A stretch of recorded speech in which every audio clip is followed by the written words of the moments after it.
Welcome to our channel. Today we how to transfer your job search pipeline in Notion from scratch, detailed guide step by step clearly. Start by opening Notion on your device. Create a new page by clicking on the New Page option in your sidebar.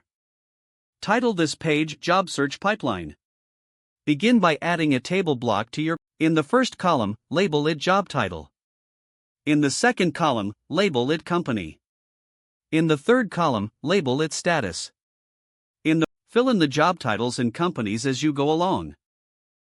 Next, add a notes column to keep track of any important information. Include a job description column for recording details about the role. Adjust the widths of your columns for better visibility.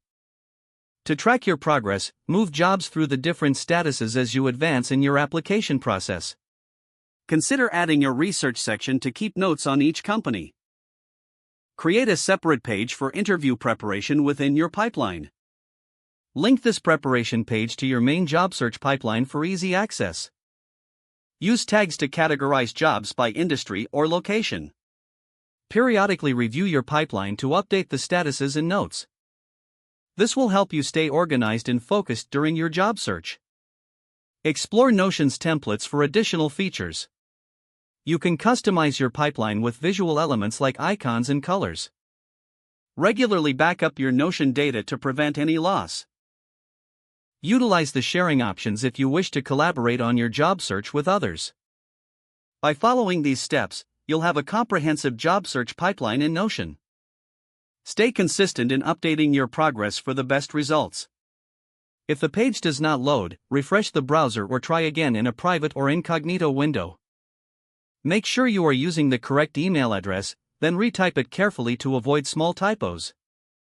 If your password is not accepted, use the reset option and create a new strong password you can remember. Check your spam folder for verification or security emails, then complete any requested confirmation steps. Enable two-factor authentication if available to improve account security and reduce unauthorized access risk. After signing in, review your profile details so your contact information and settings are accurate and current.